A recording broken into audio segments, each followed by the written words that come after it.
خیر اور شر۔ پرانے زمانے کی بات ہے کہ دو بزرگ کہیں جا رہے تھے۔ یہ کوئی درویش قسم کے بزرگ تھے جو راہ چلتے ہوئے آپس میں بات چیت کرنے کی بجائے ذکر و اذکار کرتے ہوئے چلتے جاتے تھے۔ ایک دن کسی دریا کے کنارے پہنچے اور اسے پار کرنے کی تیاری کرنے لگے، کیونکہ ان کی منزل ابھی دریا کے پار خاصی دور تھی۔ ایسے میں ایک خوبصورت اور حسین و جمیل عورت نمودار ہوئی اور ان درویشوں سے کہنے لگی کہ اے اللہ کے نیک بندو، میرا گاؤں اس دریا کے پار ہے۔ آج صبح میں اپنے بچے کی دوا لینے کے لیے حکیم کے پاس آئی جو ایک قریبی گاؤں میں رہتا ہے۔ آج صبح تک تو دریا بالکل خشک تھا، مگر جب دوا لے کر واپس آئی ہوں تو دریا میں پانی چڑھ آیا ہے۔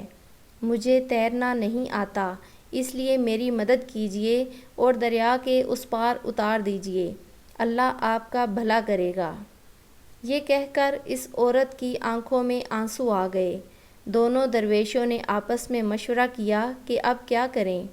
ایک درویش نے تو صاف انکار کر دیا کہ یہ ایک غیر محرم عورت ہے اور میں اس کے بدن کو ہرگز ہاتھ نہیں لگاؤں گا، جبکہ دوسرے بزرگ نے اسے نیکی کا کام سمجھ کر عورت کو گود میں اٹھایا اور دریا کے اس پار اتار دیا۔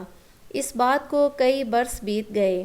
دونوں درویش بھی اس دوران بچھڑ چکے تھے کہ اچانک ایک دن ان دونوں درویشوں کا دوبارہ آمنا سامنا ہو گیا۔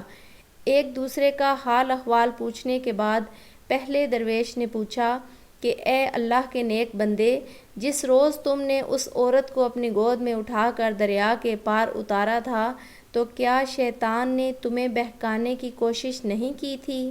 دوسرے بزرگ نے سنجیدگی کے ساتھ جواب دیا، میں نے تو اسی روز اس عورت کو اپنی گود سے اتار دیا تھا، مگر افسوس کہ تم ابھی تک اسے اٹھائے پھرتے ہو۔